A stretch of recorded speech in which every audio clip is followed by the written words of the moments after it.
Hello everyone, welcome to our channel The Learners Hub. Today we are going to cover the topic NITI Aayog in detail. Guys, NITI Aayog India का premiere think tank है जो आज के इस competitive world में हमारी country के multi dimensional and sustainable development को इंश्योर करता है. नीति का फुल फॉर्म है national institution for transforming India. NITI Aayog का गठन 1 जनवरी 2015 को यूनियन कैबिनेट के एक रेजोल्यूशन के थ्रू किया गया था. इसका हेडक्वार्टर न्यू दिल्ली में सिचुएटेड है. गाइस, नीति आयोग को कैबिनेट ने एक रेजोल्यूशन के थ्रू मतलब कार्यपालिका ने एक आदेश जारी करके इसका गठन कर लिया था. दैट मीन्स कि हमने नीति आयोग को बनाने के लिए कॉन्स्टिट्यूशन के किसी भी आर्टिकल में इसको जगह नहीं दी. साथ ही हमने नीति आयोग को बनाने के लिए किसी भी प्रकार का कानून या किसी भी प्रकार का एक्ट पास नहीं किया. दैट इज़ वाई इसको हम एक नॉन कॉन्स्टिट्यूशनल या एक्स्ट्रा कॉन्स्टिट्यूशनल बॉडी भी बोल सकते हैं. And it will also be called as a non statutory body क्योंकि हमने कोई भी एक्ट या स्टैट्यूट इसके लिए पास नहीं किया है. 2014 में हमारे प्राइम मिनिस्टर नरेंद्र मोदी जी ने कहा कि 65 ईयर ओल्ड प्लानिंग कमीशन को अब स्क्रैप करने का मतलब ख़त्म करने का समय आ गया है और एक न्यू बॉडी एग्जिस्टेंस में आएगी जिसका नाम नीति आयोग होगा. गाइस, बेसिकली हुआ ये था कि इंडियन इंडिपेंडेंस और कॉन्स्टिट्यूशन को अडॉप्ट करने के बाद 1950 में ये डिसाइड हुआ कि हमारी इंडियन इकोनॉमी को 5 ईयर प्लान्स के रूप में एक प्लान्ड इकोनॉमी की दिशा में आगे बढ़ाया जाएगा. इन 5 ईयर प्लान्स का निर्माण करने वाली बॉडी ही प्लानिंग कमीशन को 1950 में इस्टेब्लिश किया गया और जो प्लान्स प्लानिंग कमीशन बनाती थी उन्हीं प्लान्स को आगे अप्रूवल देती थी एक एनडीसी नाम की बॉडी जिसे नेशनल डेवलपमेंट काउंसिल बोला जाता था. लेकिन ये 5 ईयर प्लान्स का सिलसिला हमने 2017 में ख़त्म कर दिया. हमने लास्ट 5 ईयर प्लान 2012 से 2017 तक चलाया. लेकिन 2015 में जब नीति आयोग नाम की बॉडी एग्जिस्टेंस में आई तब ये डिसाइड हुआ कि अब 5 ईयर प्लान्स के ट्रेडिशनल कॉन्सेप्ट को आगे नहीं बढ़ाया जाएगा. सबसे पहले अब हम देखते हैं कि प्लानिंग कमीशन और नीति आयोग के बीच में फंडामेंटल डिफरेंसेस क्या है. सबसे पहले हमें ये समझना होगा कि प्लानिंग कमीशन और नीति आयोग में मेजर डिफरेंस उसके अप्रोच को लेकर है. Basically planning commission top down approach को फॉलो करता था लेकिन NITI Aayog bottom up approach को फॉलो करती है. जब हम टॉप डाउन अप्रोच की बात करते हैं तो टॉप डाउन अप्रोच का मतलब होता है कि यूनियन लेवल पे प्लान्स बनाए जाएंगे और उन प्लान्स को सभी स्टेट्स और सभी यूनियन टेरिटरीज में समान रूप से लागू कर दिया जाएगा. दैट मीन्स कि जो भी प्लान्स सेंटर बना रही है यूनियन लेवल पे बनाए जा रहे हैं उन प्लान्स के निर्माण में स्टेट्स या यूनियन टेरिटरीज का एक्टिव पार्टिसिपेशन नहीं हुआ करता था. दैट मीन्स ये वन वे कंट्रोल के रूप में काम करता था फ्रॉम टॉप टू बॉटम. लेकिन जो नीति आयोग है ये बॉटम अप अप्रोच में काम करता है. इसका मतलब ये है कि जब भी यूनियन लेवल पे प्लान्स बनाए जाते हैं उन प्लान्स के फॉर्मेशन में स्टेट्स और यूनियन टेरिटरीज को एक्टिवली पार्टिसिपेट करने का मौका दिया जाता है. दैट मीन्स कि ये एक डिसेंट्रलाइज्ड अप्रोच फॉलो करता है. लेकिन जब हम प्लानिंग कमीशन की बात करते हैं तो ये एक सेंट्रलाइज्ड अप्रोच एक हाईली सेंट्रलाइज्ड अप्रोच को ही फॉलो करता था. अब आप ये वाला पॉइंट भी समझ सकते हैं कि यहाँ पर प्लानिंग कमीशन में स्टेट्स जो थे केवल स्पेक्टेटर्स मतलब केवल दर्शक के रूप में ही देखे जाते थे. लेकिन जब नीति आयोग की जब भी प्लानिंग की जाती है, नीति आयोग में जब भी प्लान्स पॉलिसीज़ या प्रोग्राम्स को फॉर्म किया जाता है तब स्टेट्स बहुत ही प्रॉपर वे में पार्टिसिपेट करते हैं. प्लानिंग कमीशन में जो एक्सपर्टीज़ था वो बहुत ज़्यादा लिमिटेड था. लेकिन नीति आयोग में अलग अलग फील्ड से बहुत सारे एक्सपर्ट्स को इनवाइट किया जाता है. दैट इज़ वाई हम ये बोल सकते हैं कि नीति आयोग का जो एक्सपर्टीज़ है वो प्लानिंग कमीशन से बहुत ज़्यादा वाइड है. Planning commission traditional 5 year plans के अप्रोच को लेकर चलता था लेकिन नीति आयोग ने 5 ईयर प्लान्स को आगे कैरी फॉरवर्ड नहीं किया और इसने स्पेसिफिकली सेक्टोरल प्लानिंग पे एम्फसाइज किया। सेक्टोरल प्लानिंग का मतलब हम इस तरीके से देख सकते हैं कि अलग अलग सेक्टर्स में, फॉर एग्जांपल एजुकेशन, हेल्थ या इंफ्रास्ट्रक्चर, अलग अलग सेक्टर्स में अलग अलग टाइप से प्लानिंग करना, अलग अलग व्यू पॉइंट्स को लेकर प्लानिंग करना। और नीति आयोग ने क्योंकि 5 ईयर प्लान्स बंद कर दिए हैं तो बेसिकली ये या तो वेरी शॉर्ट टर्म प्लान्स पे काम करता है या तो लॉन्ग टर्म प्लान्स में काम करता है। अगर नीति आयोग को 3 साल का कोई प्लान बनाना रहता है तो इसे 3 इयर्स एक्शन प्लान बोला जाता है, जबकि अगर नीति आयोग स्ट्रैटेजिक या लॉन्ग टर्म प्लानिंग करता है तो इसे 15 इयर्स विजन प्लान के नाम से जाना जाता है। So these were the fundamental differences between planning commission and the NITI Aayog. Now let us see the attached or autonomous bodies of NITI Aayog. NITI Aayog की 2 ऑटोनॉमस बॉडीज़ हैं। सबसे पहली है निलर्ड और दूसरी है DMEO। निलर्ड का फुल फॉर्म है national institute of labour economics research and development. Guys हम इधर पे देख सकते हैं, जैसे यहाँ पे शब्द दिया है लेबर इकोनॉमिक्स, दैट मीन्स कि निलर्ड नाम की जो ऑटोनॉमस संस्था है वो ह्यूमन रिसोर्सेस या ह्यूमन कैपिटल डेवलपमेंट पर रिसर्च और प्लानिंग करती है। इसके बाद जब हम DMEO को देखते हैं, जिसका फुल फॉर्म है development monitoring and evaluation office, इसको हम इस प्रकार से समझ सकते हैं कि जो भी गवर्नमेंट ऑफ इंडिया की स्कीम्स, इनिशिएटिव्स या प्रोग्राम्स चल रहे हैं उनकी मॉनिटरिंग करना और उनका परफॉर्मेंस या उनका इम्प्लीमेंटेशन इवैल्यूएट करना, ये जो है DMEO का मेजर टास्क होता है। गाइस क्योंकि नीति आयोग का हेडक्वार्टर न्यू दिल्ली है तो निलर्ड और DMEO दोनों ऑफिसेज ही न्यू दिल्ली में सिचुएटेड हैं। Now let us see the features of नीति आयोग। सबसे पहला फीचर जो है that is design policy and programme framework. जैसे कि हमने देखा कि इंडिपेंडेंस के बाद से ही इंडियन इकोनॉमी को प्लान्ड इकोनॉमी के रूप में कन्वर्ट किया गया, तो प्लान्ड इकोनॉमी में both short terms and long term plans को डिज़ाइन किया जाता है। तो प्लानिंग कमीशन के बाद नीति आयोग का भी जो मेन फंक्शन है वो यही है कि अलग अलग पॉलिसीज़ और प्रोग्राम्स के फ्रेमवर्क को डिज़ाइन करना और आगे उन्हें इम्प्लीमेंट करवाना। हालांकि नीति आयोग एक एडवाइजरी बॉडी है, ये चाहे तो सरकार इसके प्लान्स और पॉलिसीज़ के सजेशंस को मान भी सकती है या चाहे तो नहीं भी मान सकती है। नेक्स्ट जो इसका फीचर है ये है मॉनिटरिंग एंड इवैल्यूएशन। जैसे कि जस्ट हमने अभी देखा कि नीति आयोग की एक ऑटोनॉमस बॉडी है DMEO, उसका मेन फंक्शन ही ये होता है कि जो भी प्लान्स, स्कीम्स चल रही हैं उनकी प्रॉपर मॉनिटरिंग और उनको इवैल्यूएट करना। Next is foster cooperative federalism. ये नीति आयोग का one of the most significant feature है। जब हम प्लानिंग कमीशन से नीति आयोग को कंपेयर करते हैं तो हमने देखा कि planning commission top down approach को फॉलो करती थी, इस कारण से स्टेट्स इसमें एक्टिवली पार्टिसिपेट नहीं कर पाते थे। तो प्लानिंग कमीशन जो है वो किसी भी रूप में कोऑपरेटिव फेडरलिज्म को बढ़ावा नहीं देती थी।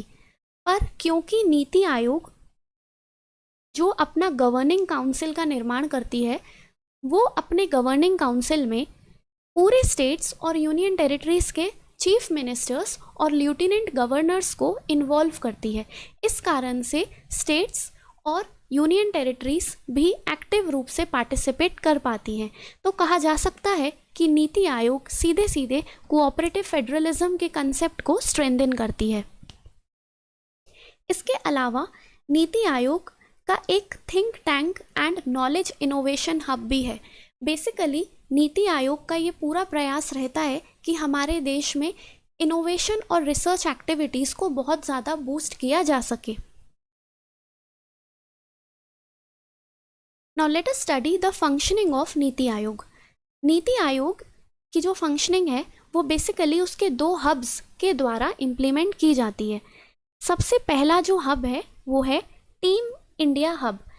टीम इंडिया हब जैसे इसके नाम से ही हमें समझ में आ रहा है कि अगेन इस हब की जो मेन फंक्शनिंग होगी वो कोऑपरेटिव फेडरलिज्म को बूस्ट करना ही होगी, जबकि दूसरी तरफ इसका जो नॉलेज एंड इनोवेशन हब है ये अगेन रिसर्च और इनोवेटिव एक्टिविटीज़ को देश में बढ़ावा देती है, जिससे कि हमारे देश में इंटेलेक्चुअल प्रॉपर्टी को और ज़्यादा अर्न किया जा सके। अब हम नीति आयोग के कॉम्पोजिशन को डिटेल में देखते हैं। नीति आयोग में सबसे पहले तो एक चेयरपर्सन होता है, फिर एक वाइस चेयरपर्सन होता है, कुछ फुल टाइम मेंबर्स होते हैं, कुछ पार्ट टाइम मेंबर्स होते हैं, कुछ एक्स ऑफिशियो मेंबर्स होते हैं, फिर एक सीईओ होता है और लास्ट में सेक्रेटरीट मतलब कि सचिवालय होता है।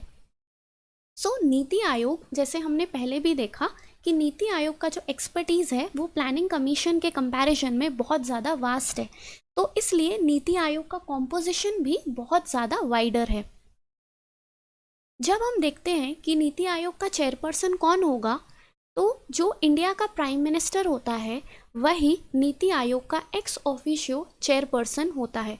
मतलब जो भी व्यक्ति इंडिया का प्राइम मिनिस्टर बनेगा वो ऑटोमेटिक रूप से नीति आयोग का चेयरपर्सन भी बन जाएगा। So the PM of India is always the chairperson of नीति Aayog. Next, when we talk about the vice chairperson, जो प्रधानमंत्री होते हैं वही नीति आयोग के वाइस चेयरपर्सन को अपॉइंट करते हैं। जो भी नीति आयोग का वाइस चेयरपर्सन होता है उसका रैंक हमारे देश के कैबिनेट मिनिस्टर के रैंक के बराबर का होता है। नाउ जब हम फुल टाइम मेंबर्स की बात करते हैं तो फुल टाइम मेंबर्स जो हैं उनका रैंक MOS मतलब मिनिस्टर ऑफ स्टेट के बराबर माना जाता है। नीति आयोग के रेजोल्यूशन में ये दिया हुआ है कि नीति आयोग में जब भी पार्ट टाइम मेंबर्स को अपॉइंट किया जाएगा तो वो अधिकतम 2 मतलब मैक्सिमम 2 मेंबर्स को ही पार्ट टाइम मेंबर्स के रूप में अपॉइंट किया जा सकता है। Next, x officio members. X officio members basically वो मिनिस्टर्स होते हैं जो प्रधानमंत्री की कैबिनेट में होते हैं और उनसे बहुत क्लोज होते हैं। अगेन रेजोल्यूशन में ये बात दी हुई है कि नीति आयोग के एक्स ऑफिशियो मेंबर्स की अधिकतम संख्या केवल और केवल 4 होगी। Only maximum 4 members can be appointed as the ex officio members. और अगेन जैसे कि हमने देखा कि ये कैबिनेट में जो प्रधानमंत्री से बहुत क्लोज मिनिस्टर्स होते हैं, बहुत इंपॉर्टेंट पोर्टफोलियोज को होल्ड करते हैं, केवल वही मिनिस्टर्स को और अधिकतम 4 की संख्या में ही इनको अपॉइंट किया जा सकता है। नीति आयोग का जो भी CEO होगा वो उसका रैंक गवर्नमेंट ऑफ इंडिया के सेक्रेटरी के रैंक के बराबर होगा और इसका अपॉइंटमेंट भी प्रधानमंत्री ही करेगा।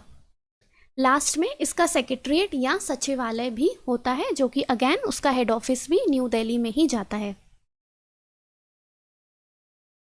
नीति आयोग का प्रेजेंट कॉम्पोजिशन क्या है, मतलब प्रेजेंट में अभी कौन कौन से मेंबर्स हैं नीति आयोग के। तो जैसे हमने देखा कि नीति आयोग का चेयरपर्सन हमेशा प्राइम मिनिस्टर ही होंगे, तो द प्रेजेंट चेयरपर्सन ऑफ नीति Aayog is Shri Narendra Modi ji. Vice chairperson अभी हाल ही में लगभग 2 हफ्ते पहले ही न्यू वाइस चेयरपर्सन अपॉइंट हुए हैं, Suman Berry. So this was in news recently. Suman Berry is the new vice chairperson of NITI Aayog. Full time members तो अभी Shri VK Saraswat, professor Ramesh Chand and doctor VK Paul, ये तीनों अभी नीति आयोग के फुल टाइम मेंबर्स के रूप में कार्यरत हैं। एक्स ऑफिशियो मेंबर्स, जैसे कि हमने अभी देखा कि जो कैबिनेट में इम्पॉर्टेंट पोर्टफोलियोज होल्ड करते हैं वही एक्स ऑफिशियो मेंबर्स के रूप में सामान्यतः चुने जाते हैं। अभी जो एक्स ऑफिशियो मेंबर्स हैं वो सबसे पहले हमारे डिफेंस मिनिस्टर श्री राजनाथ सिंह हैं, home minister Shri Amit Shah, finance minister Mrs Nirmala Sitharaman and हमारे एग्रीकल्चर मिनिस्टर श्री नरेंद्र सिंह तोमर। ये चारों मिनिस्टर्स अभी नीति आयोग के एक्स ऑफिशियो मेंबर्स हैं। इसके अलावा नीति आयोग क्योंकि कंट्री का प्रीमियर थिंक टैंक है तो वो अलग अलग एक्सपर्ट्स को स्पेशल इनवाइटीज़ के रूप में इनवाइट करती है। प्रेजेंटली 5 मेंबर्स हैं जो कि नीति आयोग में अभी स्पेशल इनवाइटीज़ हैं। श्री नितिन गडकरी, पीयूष गोयल, इंदरजीत सिंह, वीरेंद्र कुमार एंड अश्विनी वैष्णव, ये सभी यूनियन कैबिनेट के मिनिस्टर्स हैं और ये अभी नीति आयोग में स्पेशल इनवाइटीज के रूप में कार्यरत है। सीईओ कौन है? तो श्री अमिताभ कांत हैं। Now let us see the important initiatives and activities of NITI Aayog. बहुत ही एक फेमस मिशन जो कि नीति आयोग एंकर करता है वो है अटल इनोवेशन मिशन, जिसको एम भी कहा जाता है, AIM, AIM that means Atal Innovation Mission. जैसे कि हमने देखा कि नीति आयोग का एक बहुत इंपॉर्टेंट फंक्शन होता है देश में इनोवेटिव एक्टिविटीज़ को बूस्ट अप करना। सो इसी के लिए ये अटल इनोवेशन मिशन नाम का एक स्कीम नीति आयोग एंकर कर रहा है। इस मिशन के तहत स्कूल्स में अटल टिंकरिंग लैब्स को स्थापित किया गया है और यूनिवर्सिटीज़ में अटल इंक्यूबेशन सेंटर्स को स्थापित किया गया है। इसके बाद जो दूसरा बहुत मेजर इनिशिएटिव नीति आयोग चला रहा है दैट इज साथ-ई प्रोजेक्ट। सबसे पहले अगर हम साथ-ई का फुल फॉर्म देखें तो sustainable action for transforming human capital, here E stands for education. SATH E project Niti Aayog ने 2017 में लॉन्च किया था। इस प्रोजेक्ट के तहत ऐसे 3 स्टेट्स को चुना गया जिन स्टेट्स में प्रेजेंट सिनेरियो में एजुकेशन का स्तर बहुत अच्छा नहीं है, लेकिन उन स्टेट्स में एजुकेशन को इतना ज़्यादा बूस्ट किया जाएगा ताकि वो तीनों स्टेट्स एक रोल मॉडल के रूप में पूरे देश में उभर के आएँ। सो वो 3 स्टेट्स हैं, झारखंड, ओडिशा एंड मध्य प्रदेश।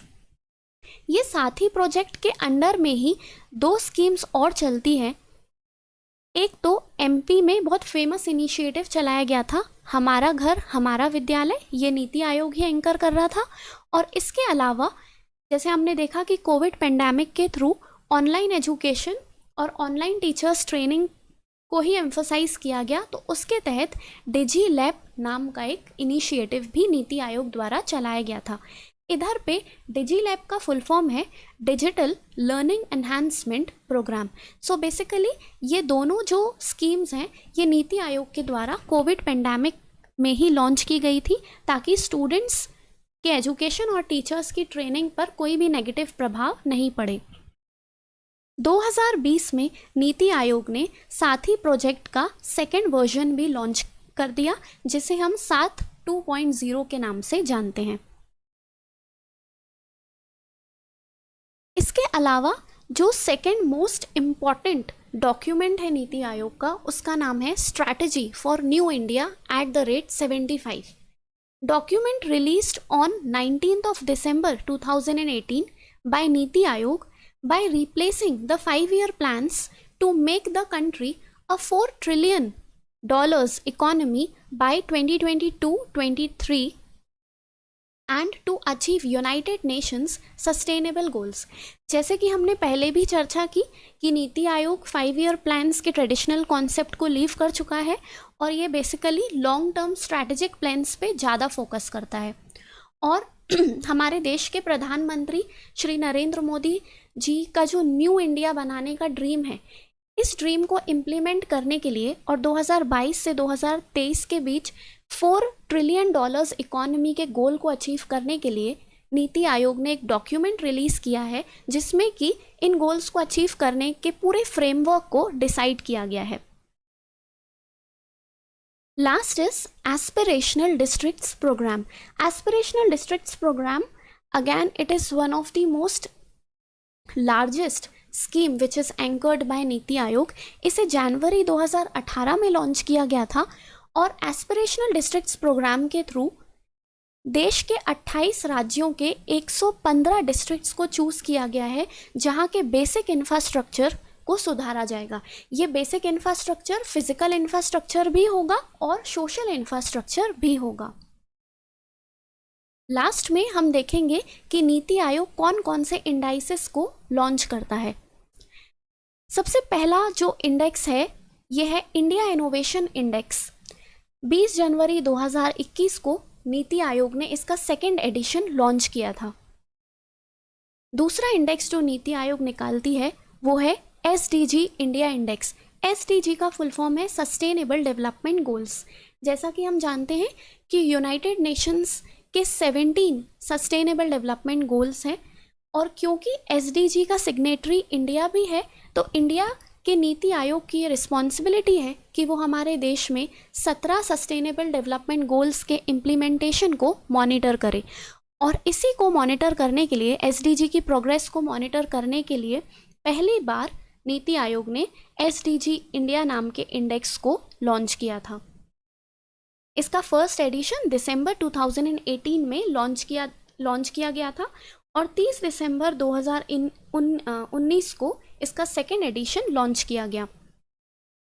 इसके अलावा NITI Aayog export oriented country पे बहुत ज़्यादा एम्फोसाइज करता है, इसलिए ये एक और इंडेक्स लॉन्च करता है जिसका नाम है एक्सपोर्ट प्रिपेयर्डनेस इंडेक्स।